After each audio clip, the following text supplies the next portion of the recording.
You wake to the sound of birdsong and to the welcome aroma of breakfast sizzling down the hall of Stella's intimately cozy cottage. The soft cotton oversheet you're wrapped in still smells like her. The gentle morning sun shines in through her bedroom windows, speckling the sheets with dazzling spots of light, warming the spot where Stella lay beside you all night. You feel like you've had a good night's sleep for the first time in days, and you know you have her to thank for it.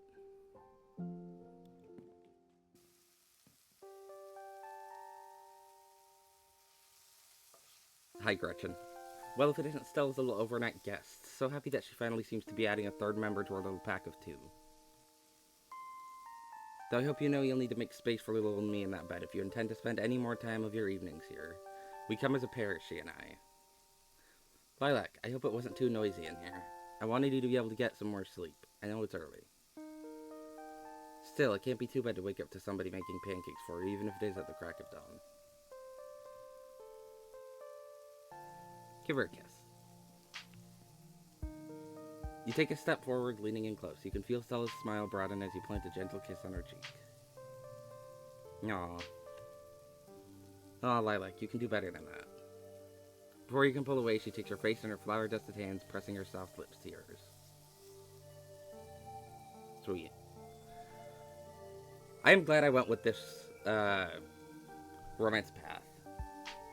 How'd you sleep? Aren't I the host here? Isn't that what I'm supposed to ask you? But I slept great. Of course I did. Thanks again for everything you did yesterday. You have no idea how light I feel right now.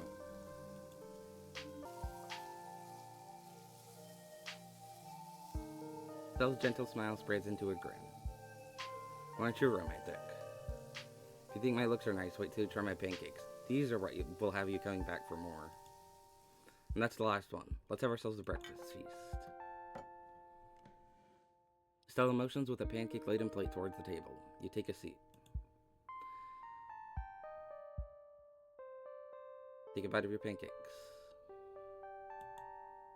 They're incredible. A perfectly crispy crust with a light and fluffy interior still steaming from the heat of the pan, with a generous pour of maple syrup adding a flavor of sweetness. A rich buttery aftertaste lingers on our palate.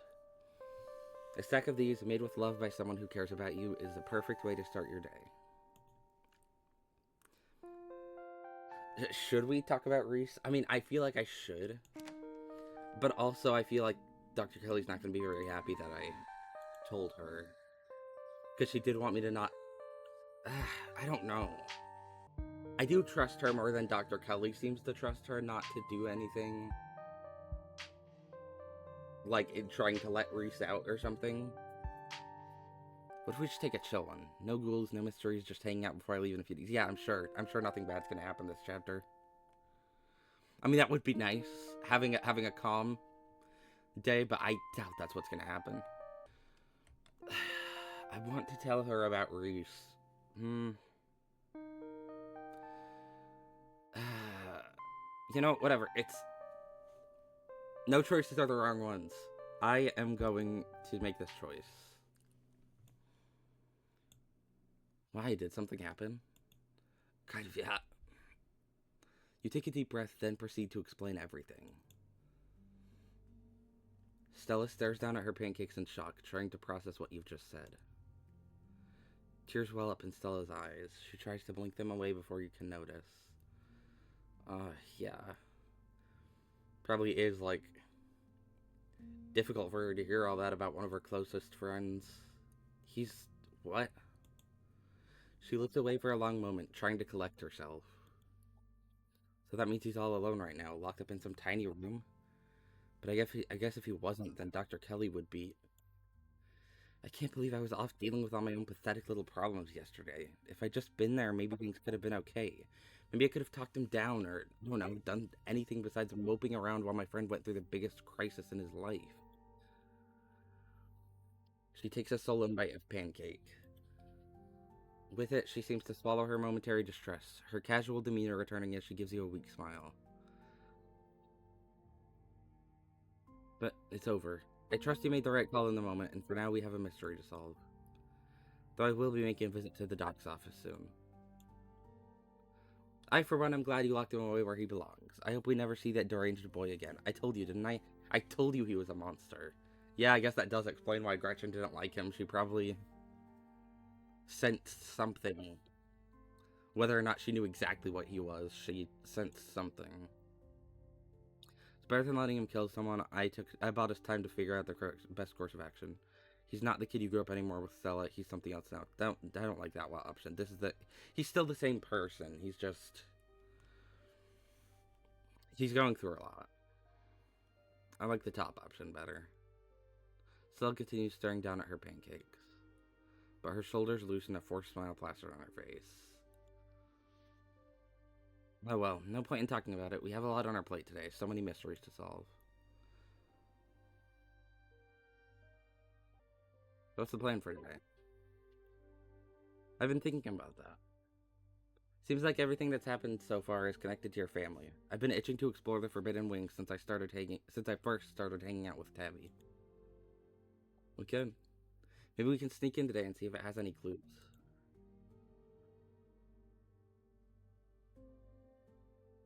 I mean, we can be sure Tabitha won't be there today because Wayne said so. I can be sure Tabitha won't be there. I'll use the explore option anyway. I know Tabitha. She'll be at work. I am interested in the Forbidden Wing. I have been interested in that since the start of the game. Plus, isn't there a strike going on or something? No way is she going to be relaxing at home today. We'll have the place to ourselves. As soon as Tabitha told me the Forbidden Wing was forbidden, I've needed to see what's in there. That's still the best option of these. It's the most true to my feelings on this. I've been interested since she said, hey, don't go there. Right, you can't just name something the Forbidden Wing and expect people to not want to explore it. She's practically asking us to sneak in. Alright, pancakes have been eaten and I'm fueled for today's activities. Let's head out. See, I'm kind of conflicted on the decision to tell Stella about what happened with Reese, because first of all, I can see it's clearly already affecting her. She's clearly much less happy than at first in the morning, but also I feel like it's better to tell her now than have her inevitably find out later in the game, and whenever she finds out that I knew the whole time, she would probably have wanted me to tell her at some point. So I feel like it's best to tell her now,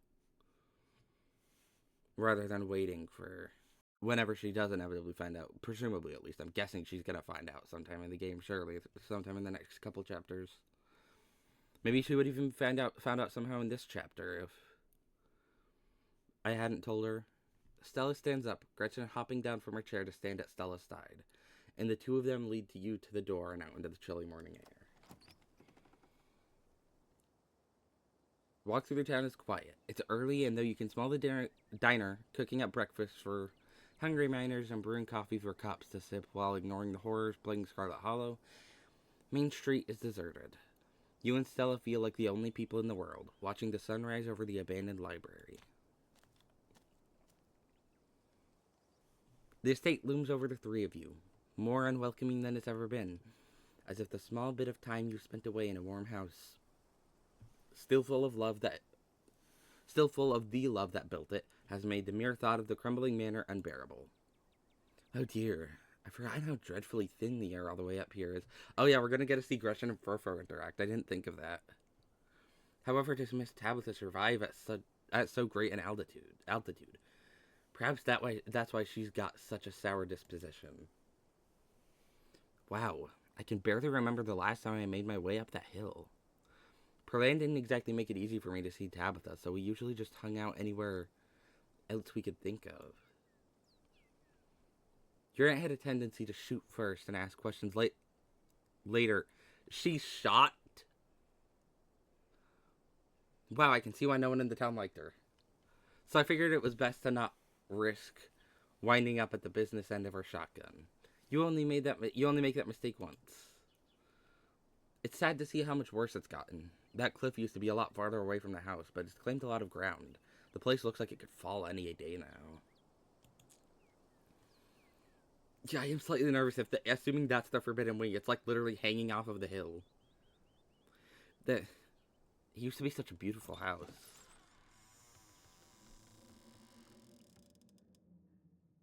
Together you cross the threshold, the ancient door creaking open to reveal the familiar, dusty foyer.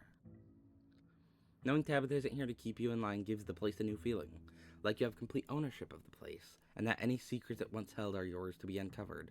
If only you can figure out where to look. I see Gretchen behind that text box. You can feel how much the floor is tilting. Jeez, the place has really gone to the dogs since the last time I was here. But I take offense to that. If it had gone to the dogs, there would be considerably more comfortable pillows and considerably less cat. I can smell her already. That loathsome feline stench pervades every inch of this house. Everything feels so much older and disused. I can't believe Tabitha is still living here. I'm sure she has a lot of memories tying her to the place, but it feels like it could come down around our ears any second. So, where to first? Go to my bedroom. Let's go up to my room first. Oh, got something up there you want to show me? Stella gives you a flirtatious wink. Lead the way. The two of you make your way up the rickety stairs and into the guest room. Oh, I guess I could check if the dolls moved at all in the closet, if anyone's clearly been in there. Diable. Uh-oh, sorry, Furfur. So we meet again, Furfur. Why, it has been ever so long. I'm sure you missed me terribly. If only you were in the grave where you belonged, I could spit upon it. You'll have to wait a while to indulge in that pleasure, my dear feline friend. Ah, they're friends. There they go, growling and hissing at each other like always. Gretchen usually gets along really well with cats, but I guess Furfur is just too much of a capital C cat. Ah. Well, I'm loath to part with the lovely warm spot I've made in these empty sheets. I cannot stomach your foul doggy stench any longer. Furfur leaps from her spot on the bed, launching into the hallway and galloping down the stairs. Good riddance. Anyway, if I remember correctly, this is Perlane's old room, right? Tabitha really wasted no time getting this place turned over for guests. Someone has been here. The closet is wide open and its contents have been dragged out into the room. A discolored residue smeared on some of the larger boxes, giving you a hint as to who might be behind the invasion of privacy. Holy shit, this mess has got to be Wayne, right? I think I know if you were that messy. Does that mean this is where Perlane died? Oh my fucking god, Tabitha, why didn't you tell me? You said this was a guest room. I guess it technically is now, but... Really? Do you have to... Tabitha, you could have told me. Did you say this was Perlane's old room? I knew someone died in here. Tabitha was so dismissive when I brought it up. Perlane did die in her sleep, so one can assume. Maybe Tabitha just didn't want to talk about it. Or Tabby just didn't want to talk about it. I guess. It's okay. Now you can just sleep in my bed for the rest of the week. If Tabby gets mad, oh well. She shouldn't have made you sleep in a dead lady's bed without even telling you. Plus, it was not like this yesterday morning. So your room's been tampered with. All the more reason to check it out. You and Stella cross the room to investigate the open closet door. What the fuck? The back of it hangs slightly ajar. It looks like it was never a solid wall at all, but rather a door, previously hidden behind a pile of boxes and papers that was dragged out of the way overnight. There is no doorknob, but only a small circle of metal where a doorknob would be punctuated with a keyhole. Oh. Is this the way into the Forbidden Wing? Because I was going to say, like, how are we going to get past, like, bolted and chained up doors to the Forbidden Wing, but I guess this might be our way in. Is that a hidden door? Yes, I knew it. I knew there were going to be hidden passages. Stella whips out her camera, nearly fumbling and dropping it in excitement, but she regains her steadiness, aiming into the gloom of the closet at the silver light from the room beyond. Stellars, you are not going to believe this. We're here in the Scarlet Estate trying to get to the bottom of what exactly is going on around town, and have just uncovered this hidden door in Lilac's closet. I think you're right, Stella. Wayne is behind this. Probably is. He was the one who told me to go here. Does that mean Wayne knows about the layout of the Scarlet Estate? Huh. Who is Wayne? Because it's not Wayne in that body. Again, like, I am sure it's not Wayne in that body with the phrasing of some of the stuff in Chapter 3. Like, specifically referring to Wayne not as I am Wayne, but as in this body was Wayne. Or this body is Wayne, or whatever. It's not Wayne in there. It's someone who knows the layout of the Scarlet estate. I mean, I don't know. I mean, because specifically Wayne seems to be leading us to the carvings in some way. Or, well, is he the one leading us to the carvings, or maybe the carvings are separate from Wayne or something? I don't know if he's necessarily said anything specific about the carvings. And he doesn't like the Shaws, seemingly. Or at least he doesn't like Charlie Shaw. I mean, if we're thinking about ghosts of who this might be, I imagine it would be a Scarlet. Because they know the layout. Fucking Jesus Christ. This is what I get for streaming early in the morning. The layout of the Scarlet estate. So it's presumably a Scarlet, or it could just be someone who had regular contact with the Scarlets, I guess. But if they know the layout, like, of the estate intimately enough to know of a hidden door in a closet in a bedroom, it's got to be a Scarlet, right? If he is leading me to the carvings, because he kind of has been showing up a lot where the carvings have been, right? And this seems to be these seem to be telling a hidden story about the Scarlets, right? Like the carvings are telling stuff about the Scarlets that no one else knows. Seemingly, the Shaws were not actually the ones that caused the collapse. Scarlets were. And then there's that Teddy guy who was supposedly killed in a cave-in, but I don't think he was, judging by the last vision.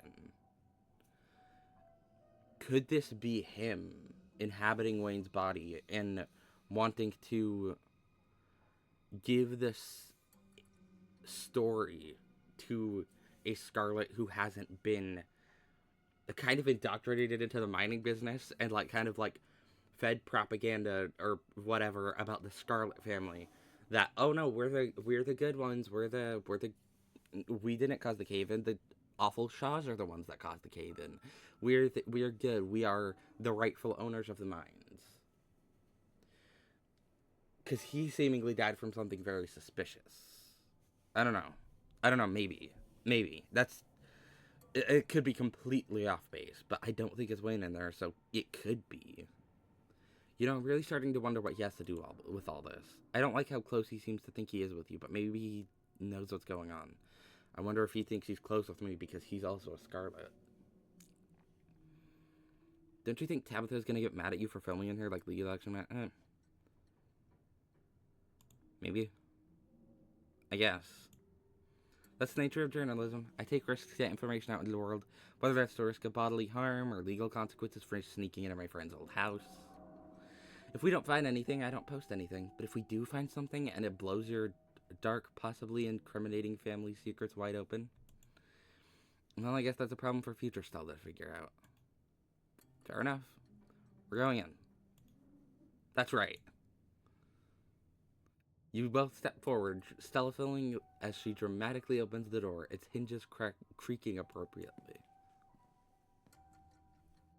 Together you enter the forbidden wing of the Scarlet estate. The room you find yourselves in is mostly barren, with no real furniture to speak of. The wallpaper is peeling with neglect, and the floor tilts uncomfortably beneath you. Yeah, we gotta be like right on the edge of that hill, right? The wallpaper is oh wait, yeah, I already read that bit. Already you can see why Tabitha would be so intent on keeping you out of these unused rooms. This doesn't feel like a place for humans anymore. Yeah, she did mention the floor is very unstable too. Stella continues forward excitedly, camera held up to catch every detail. You follow her into the hallway beyond the small forgotten room. Wow, an exclusive look at the ruins of the Scarlet estate. Even if we don't find anything supernatural in here, this is already great stuff. Oh, Stella, it's a miracle we've survived so long. The places you drag me to sometimes. Goodness gracious. Before you is a long hallway. Dust dances in the weak sunlight, beaming in through cracked glass. A tinge of mildew stings your nose, warning you away. though there's nowhere else to run to. An ornate entryway, its door gone, breaks the monotony of the faded wallpaper, and a staircase looms at the far end. Oh, those are fresh prints. Probably Wayne then, right? She zooms in on what you now notice is a faint trail of human fingerprints along the dusty floor of the hallway. Don't think we can see them in the art, but yeah, probably Wayne then, considering he's seemingly the one who opened the door. Those prints belong to that vile shell of a man. Okay, so yeah. Also, she's calling him a vile shell of a man, so I'm certain of it. His scent is unmistakable. Looks like our friend has been doing some exploring of his own. We'll have to be careful. I'd rather not run into him while sneaking around here. Investigate the unrated entryway. Let's see what's in here. You both make your way to the dark doorway in the middle of the corridor. It seems like some kind of entertainment room, the sort you'd expect out of fancy rich people who wanted to show off. It would feel elegant if not for the massive crack that runs through the entire length of the floor. Oh, yeah. It would feel elegant if not... Oh, wait, yeah. The air here stinks of mildew. You can see why Tabitha doesn't want you exploring these rooms. There's a large painting on the far wall of the room. From a distance, it looks like it might depict the town.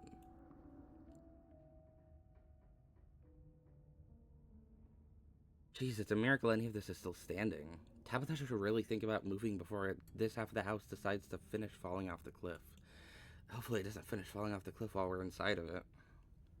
I doubt it would, because that would kill us, and I doubt you can die before Chapter 7. This room makes my nose tingle, and not in a pleasant sense of the word. Estelle excitedly films B-roll of the ruined parlor. Something else catches your eye too.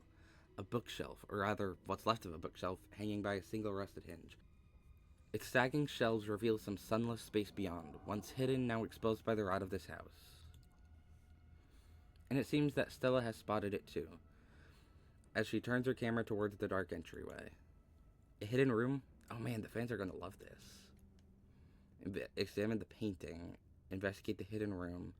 I don't think we should go in there, Stella. Go back to the hallway. Examine the painting. I'm interested. Maybe it's going to have something. The painting highlights a number of old buildings and locales, many of which you've already visited. The town hall, the estate, the mines, and the clinic. Still called a hospital at the time of this painting. The church. And then there's somewhere you've yet to see. The historical Callaway/Tremaine homesteads. Somewhere we have yet to see on there. And that will be our little town. Oh, there's a plaque under it, in commemoration of Enoch Scarlet, head of the Scarlet Hollow Landmark Revitalization Project. Let the past never be forgotten. I feel like writing something like that is just asking to wind up gathering dust in a neglected room like this. Let this be a lesson to all of my viewers looking to immortalize their life's work. So, two of you, maybe. Investigate the hidden room. Stella takes you by the hand, her firm grip lending you a sense of security even as you both step over the wide gap in the floor. Together you duck between the shelves, stepping over water-damaged books and into the darkness of the hidden room. The space is dark, its features barely illuminated by the faint light trickling in through the myriad of cracks and holes in the walls. The wallpaper, a deep, exquisite red, adds a blood-like glow to the dimness.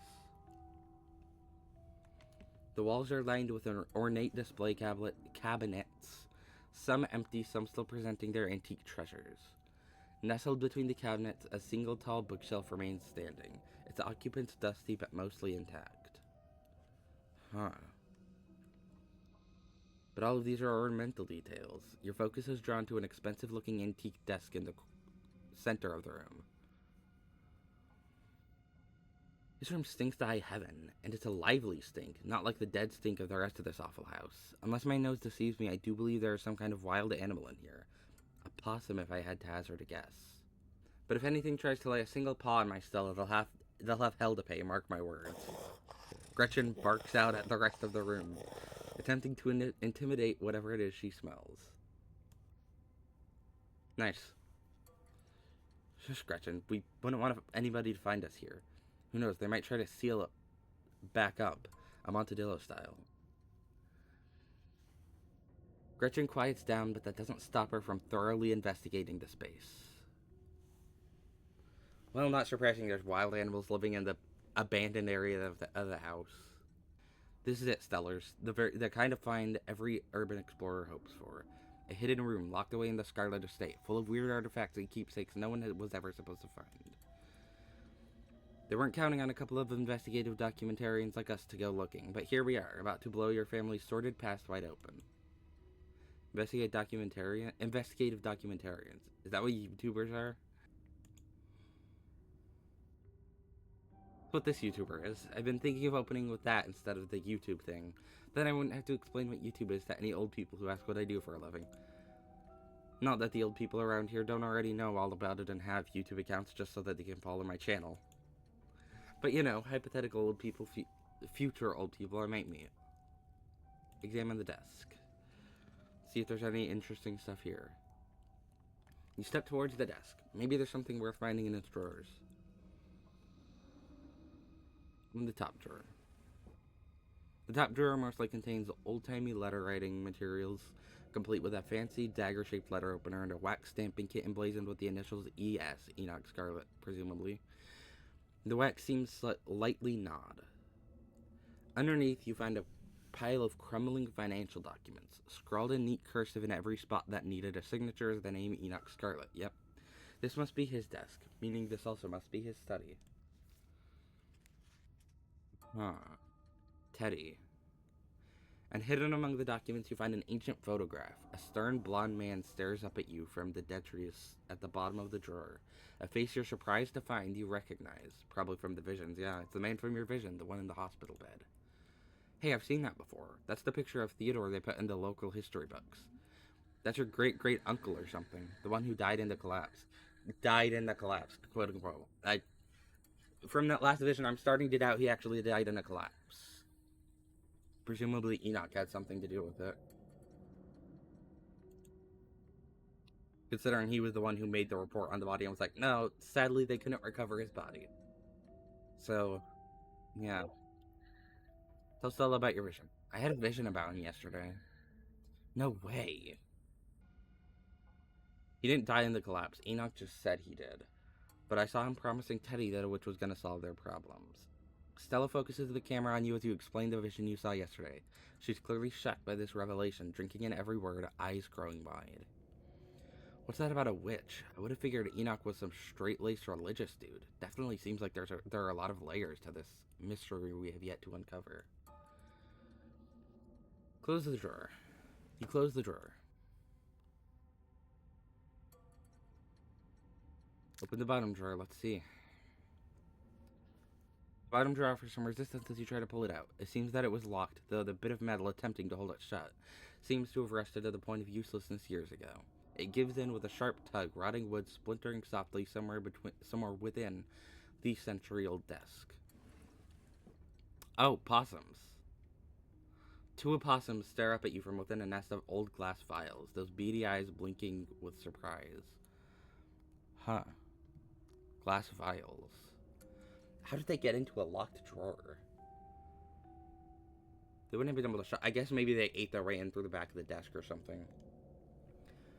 Maybe. I didn't see if there was a hole in there or something. Vermin. What foul little beasts. I can't let them hurt my Stella. Let me at them. I thirst for the hunt. Afraid. Both possums immediately play dead.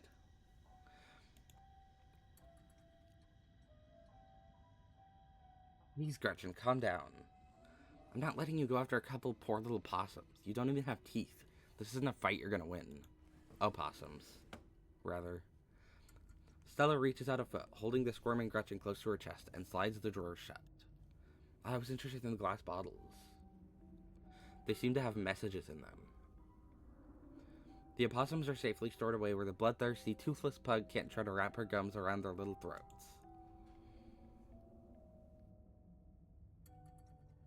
Step away from the desk.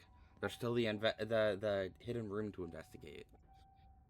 Oh wait, never mind. This was the hidden room. I investigated the painting and then the hidden room. Right. Duh. You step away from the desk. You've seen enough. Go back to the hallway.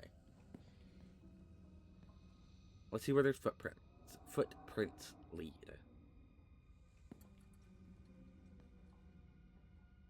You find yourself on the 3rd floor of the estate for the first time. As you take in your surroundings, Stella slowly pans the camera down the length of the hall, working to build dread and tension for her future viewers. Fuck. I didn't mean to skip that dialogue before reading all of it. She clears her throat again, resuming her narration in a charmingly professional hosting voice. Clearly, Lilac and I are not the only people who have passed through the supposedly forbidden wing. Who knows, we might end up running into someone else sneaking around in here. Probably Wayne, yeah. If you're watching this as found footage after the two of us went missing, now you know where to start looking for our bodies. She drops the camera after her morbid joke, her voice returning to its usual casual cadence. Looks like the footprints go all the way down this hallway, into that far door. Approach the window, move the boxes from in front of the nearest door, enter the middle room. Approach the window. Let's see. You carefully approach the window at the far end of the hall. Oh. That sure is a cliff. There is nothing below that window but the tops of distant trees, the ground having crumbled away. The only thing stopping you from plummeting to your death is the straining foundation that still somehow holds this place together. At least for now. Yeah, the game is foreshadowing the forbidden wing of the mansion falling down the hill very hard this episode. Jesus. Move the boxes from in front of the nearest door. The boxes slide out of the way with a bit of elbow grease. You push past them into the room beyond. I was so fixated on the footprints, I didn't even realize there was a room here. That probably means it has some really good stuff. The kind of stuff people put away hoping nobody will ever find it. The kind of stuff that makes for a great video. The room is coldly empty. The large antique bed has made its sheets ancient and dusty, but still somehow giving off the feeling of tidiness. Even with cobwebs stretched between each corner of its four-poster frame. Search the desk first. You step towards the desk, its drawers practically overflowing with stationery. You start opening drawers. Each one is filled with paper, stacked haphazardly, practically spilling out as you attempt to dig through for anything important. There better not be any more vermin in these drawers. I've met just about enough uncivilized creatures for today, thank you very much. I love talking with animals. I'm so glad I picked that as one of my traits at the start. All these bills and receipts are in Edwardines' name. Guess we know whose desk this is. The rest of the room is so neat and tidy. It's amazing that her drawers are such a hoarder's nest of old paper. But I wouldn't be surprised if the Scarlet ladies have always been like this. Pretending they have everything together on the surface, then being a total mess on the inside. Sounds like Tabby to a T. Oh, don't tell her I ever said that. When you reach the bottom right drawers, you find something entirely different. Greeting cards, letters, small wrapped packages. Some open, some sealed, some crumpled into messy balls. You open one of the cards. Both pages are taken up by a handwritten note. Tabby, hope you're doing well. Not a day goes by that I don't miss you. Hope Pearland treats you to your best Christmas yet. I'm not sure what sort of doodads you're into these days, so I sent a little something that made me think of you. Huh. Did Tabitha used to use this room, I wonder? But this seems very much longer abandoned than... Much longer abandoned than just when Tabitha would have been a kid.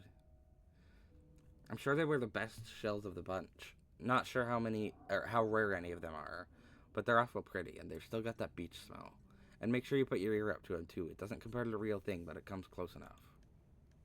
And in case you think that makes me a cheapskate, I made sure to send along a little cash, too, just so you can get yourself something a little nicer than glorified beach trash. Make sure you get Pearland to take you to the nice toy store, because that's where I'd take you if I was here. There. If you get the time, I'd love to hear from you. I miss you so much, Tabby, and I'm always thinking of you. You can come out and visit me anytime. I know you've always wanted to see what it's like out east. I've made sure to write out my address on the back of this card, just in case you didn't know how to get a hold of me. Been missing you, my incredible, wonderful, amazing daughter. All my love, Dad. Wonder why they're here. Again, unless this is Tabitha's room.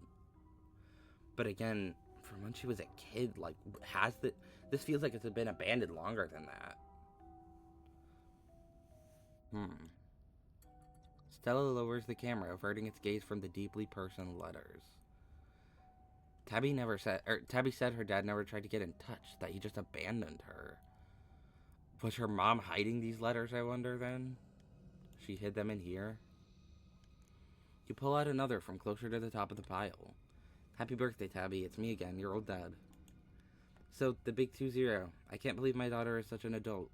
In my mind, you're still that bouncy little kid doing cartwheels on the front lawn, telling me what various sounds animals make, like you're the professor of animal noises. I have no idea if you read these, but I'll keep writing them, even if it sometimes feels like I'm writing them to a ghost. I mean, we haven't spoken in almost 15 years. You're a whole human being now, and I have no idea what you're like. Fuck, that's sad. Her mom presumably just hid her letters. I like to think we'd get along, though. As always, my address is on the back. I hope you'll decide to come visit me one of these days. I've got a guest room all set up, just in case. It's always ready for you, kid. I love you and I always will, no matter who you turned out to be. Love, Dad. There are years and years of these. The bottom drawer is almost entirely unopened envelopes, dated from when Tabitha would have been just a kid, all from him. It all kind of looks like Edwardine and Perlan were keeping these from Tabitha, on purpose, for practically her entire life. I don't even know if we should tell her.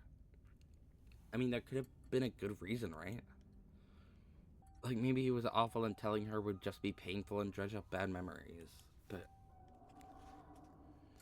you know her better than I do, Stella. What do you think she'd want us to do? That is true. She does know Tabitha better than I do, so maybe I'll ask her. Say nothing. Stella's known her a lot of her life, and I've just met her a few days ago. I don't think Tabby's the kind of person to hide from the truth. She'd want to know. And I'd want to know too, I think, if I were her. Stella stuffs a handful of letters into her bag. Search the closet. Let's see. You make your way to the closet. It's as lifeless and tidy as the rest of the room. It seems Edwardine kept things neat and orderly, or as neat and orderly as she could, considering the decaying state of the place. This looks to me like where Perlan would go shopping for Tabby's clothes. It's exactly the sort of thing she wears. In fact, I'm pretty sure I've seen her in that dress before. Huh. The only thing here besides her clothes and shoes is a box, shoved off to one side. You pick it up. Child-sized overalls, striped shirts, a small pair of trousers with suspenders still attached. One of those little sailor suits boys from the 50s were always wearing. Boys' clothes, that's weird. When was the last time a boy was born into the family? Uh... Yeah. Hmm. That... Hmm. That's blood, right? That's blood, right? Yeah, maybe we should go. Maybe that would be the good thing to do here. I don't want to deal with some child ghost or something. We already dealt with the ghost in chapter 3. When you pull out the last shirt, a note is revealed, tucked away in the bottom of the box in a protective plastic sleeve. It's scrawled in almost intelligible handwriting, written in some thick brown watery ink that's cracked with age. Okay, maybe not blood then. Mommy, I am in here too, and I love you. What the? Even through the shiny stuff, I can smell the blood. Okay, never mind, it is blood. I was right. And it isn't nice smelling blood either. Put that foul thing back where you found it before it sends me into a frenzy. It's okay, Gretchen, you don't have to squirm so much. It's just paper. Really, really creepy paper. Stella zooms in on the unsettling note, making sure the camera takes in every detail. Okay, I got the footage I need. You should put that back before you get a curse from it or something. That's...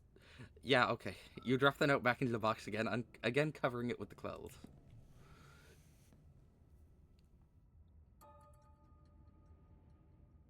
Folks, what you just saw was found in the bottom of a box of boys' clothes hidden away in Edwardine Scarlet's closet.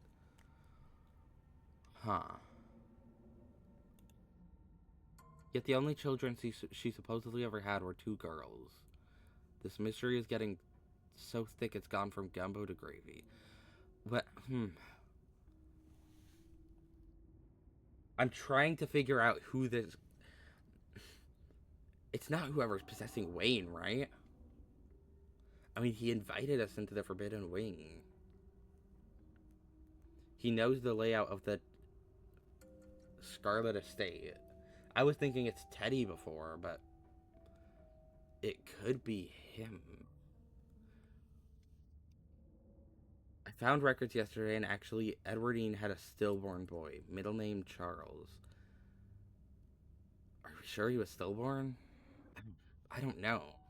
I'm starting to think that might be who Wayne is. Quote unquote Wayne, whatever is inhabiting Wayne's body. Found records yesterday, and actually, Edwardine had a stillborn boy, and his middle name was Charles. Still's eyes go wide. No way. You're not just winding me up, right? Because that's a bombshell. I mean, do you think Charlie... But then... Oh my god. Okay, hear me out. What if he wasn't stillborn? I mean, he would have been a bastard son, right? And with Enoch the way he was, and the fact that your family has the whole Southern Gothic thing going on. I hope we find more about this. Forget about gravy. The mystery just boiled over. You're done here. Return to the hallway. Oh, this has... I'm that's my current guess, is that that's Wayne. Or again, whatever's inhabiting Wayne's body, because that clearly is not actually Wayne there. You and Stella return to the hallway. Explore the middle room. Oh boy, we've got a haunted nursery, everybody. Oh. We just found the bloody child handwriting note. Now we're going into a nursery. Okay. Check the bookshelf. The top shelf is occupied by antique picture books. Dick and Jane nursery rhymes, ancient editions of Grimm's fairy tales. The lower shelves are full of educational material, from children's encyclopedias to writing practice workbooks. From the sheer number of learning-oriented books on the shelf, you get the impression that the children who lived here were not supposed to be interested in fun and fiction as they were in diction and spelling. We're not supposed to be as interested. Your family may have been wealthy, but maybe not in joy. Yeah. Read a few writing practice books. You leaf through a few of the practice workbooks, gently turning the near crumbling pages. Reasons Mommy should take me and Mary Bell to the zoo. 1, we have been very good girls and I have cried for the whole week. Mary Bell says elephants are so big and I would like to see. 1, 3, I think it would be fun and Mommy would have a good time. All are signed with carefully scrawled signature of Alexandra Scarlet. Do we know that name?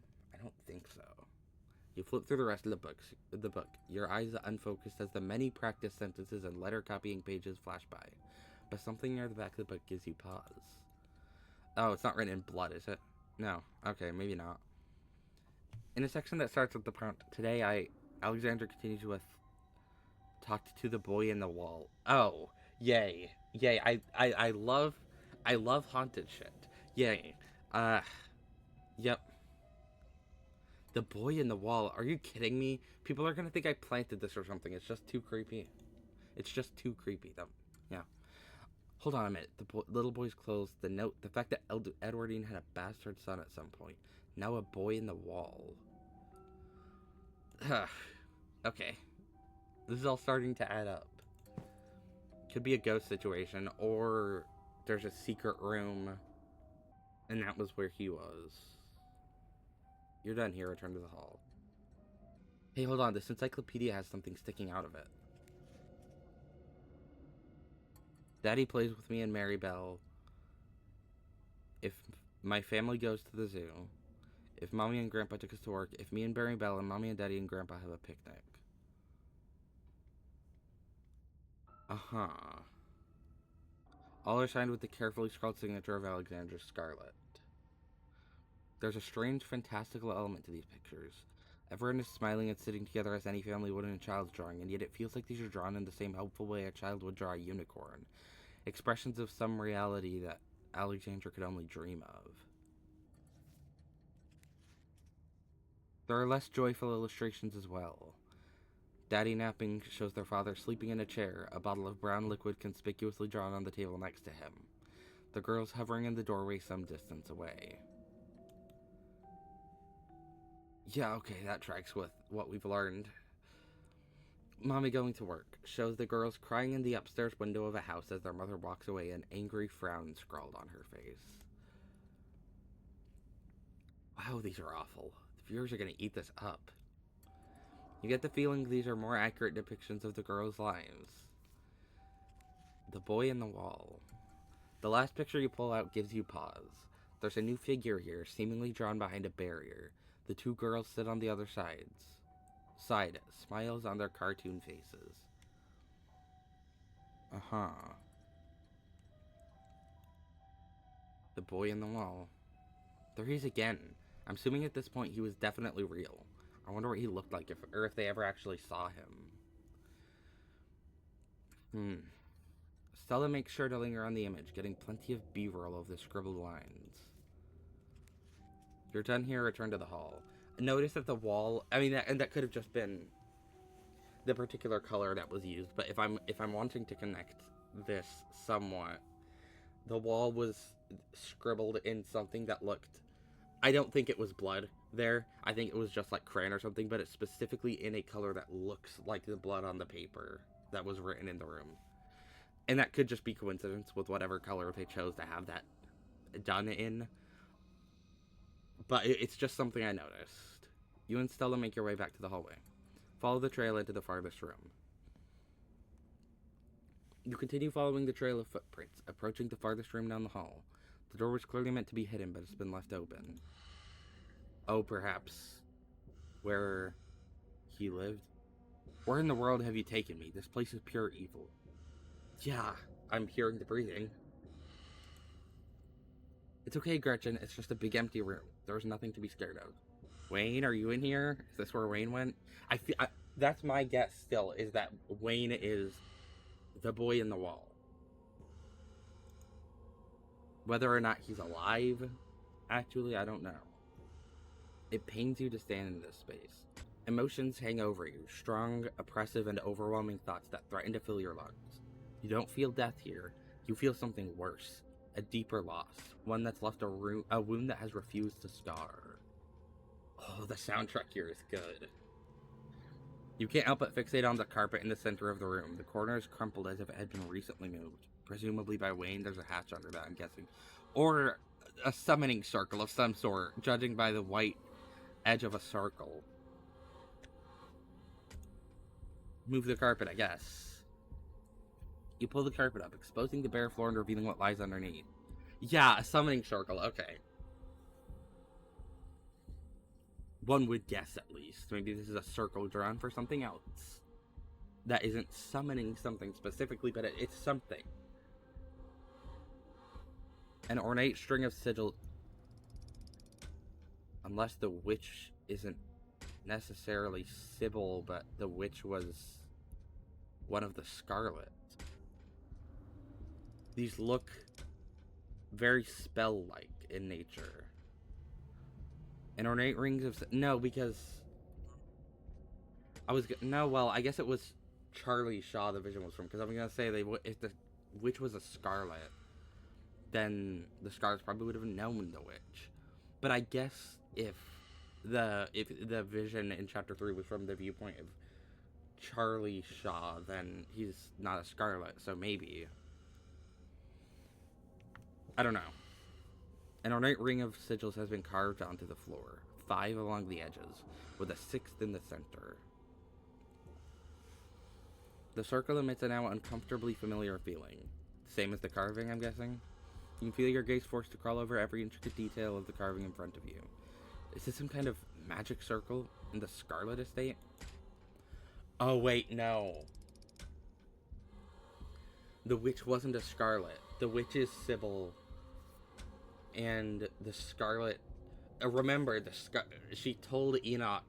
Here, the witch, whoever the witch is, told Enoch... It gave Enoch some sort of spell that he said was going to fix this.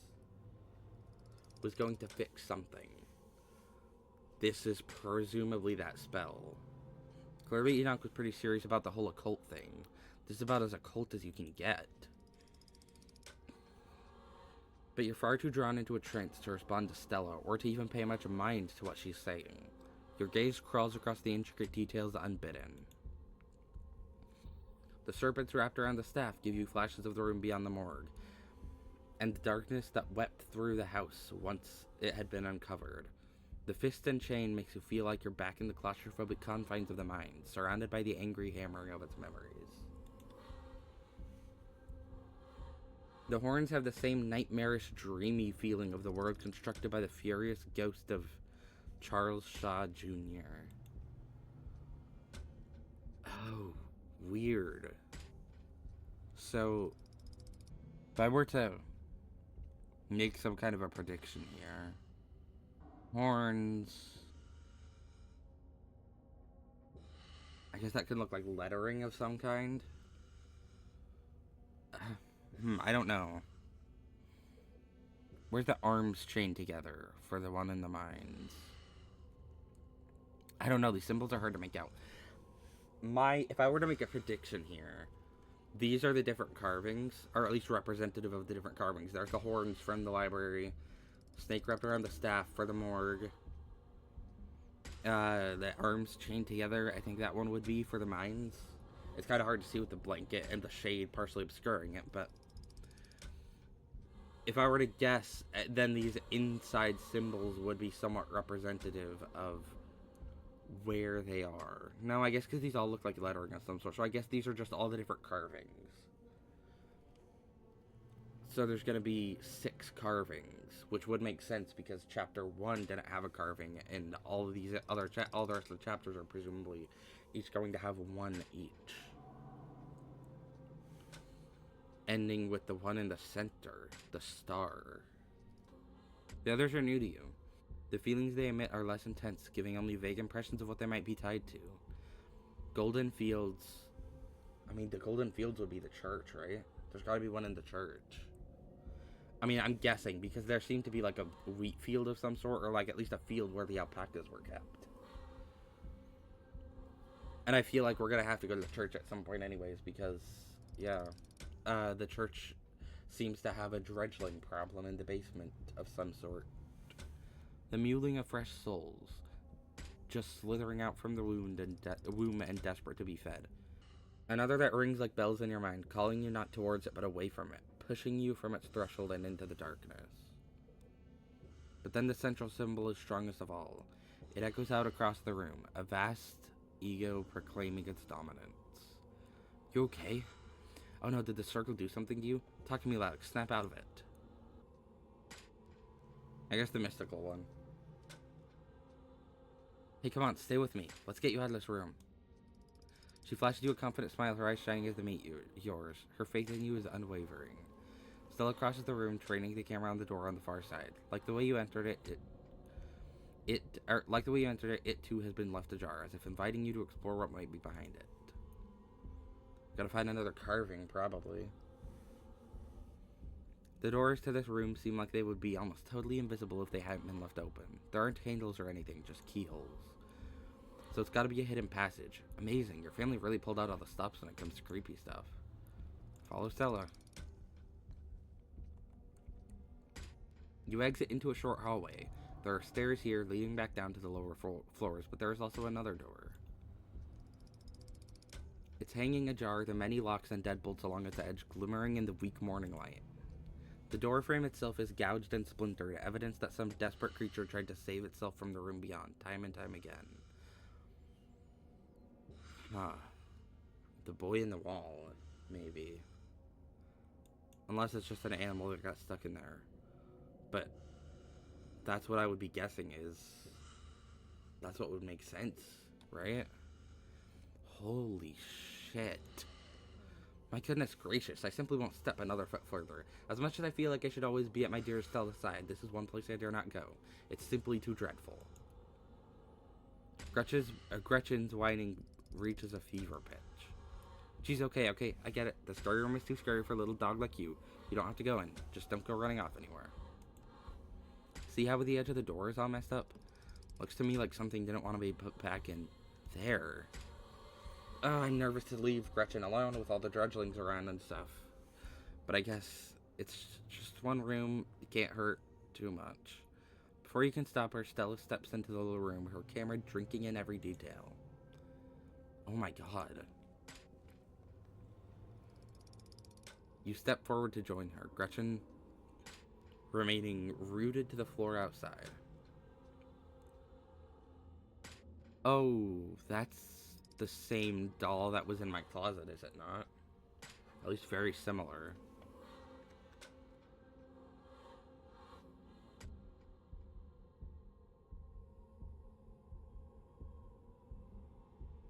That's fucking grim. The scratches all along the walls and floor.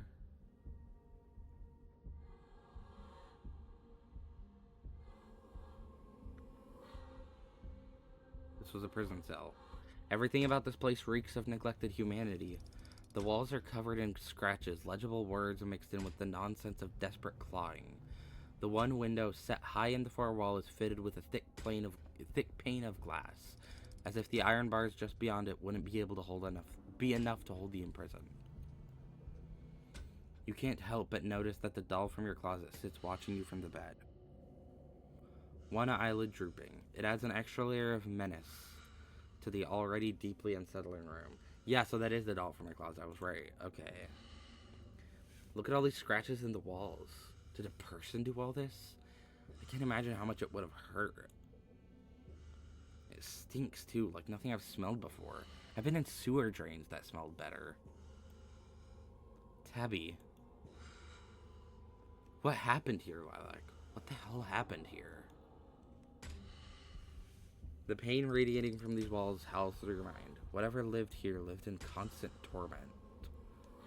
But the etchings on the walls are more than just evidence of the suffering that went on here. Whatever was trapped in these walls was trying to send a message to you or anyone who might happen across it. Your eyes are drawn to the massive, almost letters, dug as deep into the brick as this cell's prisoner could manage, highlighted with whatever pigments were available. It almost looks like a word, though none of the lines meet up, causing you to constantly doubt whether they're letters at all or just lines that fool the eye into imagining shapes that aren't there. Your stomach clenches with nausea as you run your eyes along the deep furrows in the wall. But whatever was in here wanted those words to be known. So you do your best to score them away, trying to burn the image of them into your mind, carved deep into the wall, bloody against the filthy brick. Yeah, the boy in the wall. God, you're right. It has to be. This doesn't all feel like old skeletons in the closet either. The smell is too fresh. And some of those locks on the door are modern. Stella lets the statement hang in the air. I just hope Tabitha didn't know about all this. To think it's possible that the whole time we knew each other, all those nights we stayed up late talking, she might have known this existed. No, she didn't know. She wouldn't have let something like this happen. That doll used to be in my closet. I hate that thing. Stella walks over to the doll and examines it. Property of Alexandra. Kids always talked about how she went missing. It's one of our town's urban legends. I wonder if they ever found her body. Maybe there wasn't a body to find.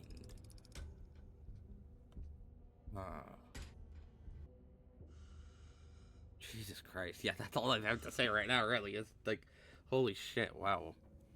I don't want to be here anymore. You and Stella are interrupted by a sound wrapping around you. Music. The tinkling of piano keys, played by a clumsy hand. They echo up a narrow staircase at the end of the hall, one you've yet to travel. Wayne? You hear that creepy music, right? Yeah. Stella seems uncharacteristically shaken. She clutches at your arm, the camera trembling in her hand. Oh god, someone else is in here. You know who you'll find if you choose to follow the tune. It's an invitation. Wayne's blackened fingers sending out a message across the quiet house. I think, yeah, whatever is inhabiting Wayne's body is The boy in the wall. A Scarlet. Yeah, the two of you stagger back into the hall. Do you think it's him? Wayne? Stella seems to swallow her momentary fear, straightening back up and letting the light return to her features. If it is him, he could have information. He seems like he knows a lot about what's been going on in town. And who knows, maybe he'd be more willing to talk now that we found all those secrets her family has been hiding. And maybe. Finally, the two of you have removed yourselves from that wretched place. That means it's time to go, yes? It's time for all of us to leave this awful place? Not quite yet, I don't think. Take her hand and follow the music. Wayne clearly set all this up for you to see. It's only right for you to hear what he has to say. You silently take Stella's hand, squeezing tightly as you pull her towards the music. Come on, Gretchen, I'll carry you. Stella scoops up Gretchen, the pug still visibly shaking with the fear of this place seemed to instill in her, though Stella's comforting grip seems to ease her poor little doggy spirit. That's right, my old little lady. Nothing bad happened. Besides being shaken to my core, I guess. Almost nothing, but nothing physical. We're just seeing one scary man and then we're leaving. Thank goodness we're finally getting out of this place. I don't know why Stella insists on visiting such dreadful domiciles, but at least she has me to protect her if things ever go awry. Her grip is firm and warm and reassuring, and together, you make your way down the hall to the source of the eerie music. The stairs take you into what you have to assume was once a servant's quarters, a network of cramped passageways hidden away behind the expansive rooms of the estate without so much as a window for illumination. But you persist, and descend deeper into the bowels of the Scarlet estate, the echoing piano your only company. Oh, this is so interesting. I wonder what he's gonna say. Soon enough, you see light again, the sun creeping in through the edges of a nearly hidden door. You're at the end of another long corridor. Its high ceilings and tall windows are almost disorienting as you step out from the cramped, gloomy stairwell. Tall windows are almost disorienting as you step out. Oh, wait. Yeah, I read that. The music echoes mournfully in the vast space, a chorus of wind adding a melancholic harmony as it whips in from the overgrown courtyard outside. But just as you make your way into one of the side rooms, utterly dark save for the open doorway on the far wall, the music stops.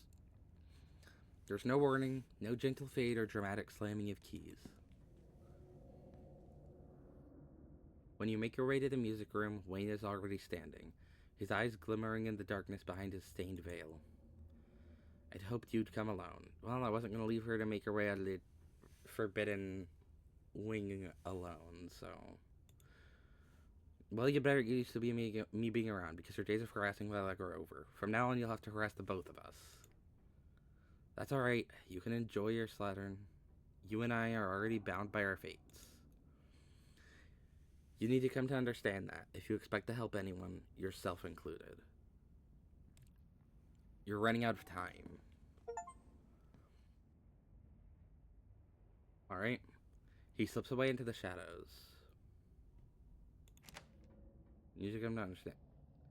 You and I are already bound by our fates. You're running out of time. What did he just call me? Whatever. Let's just leave. Yeah? Now, I think we've seen enough. And the floor down here feels like it could give way and throw us down the cliff at any second.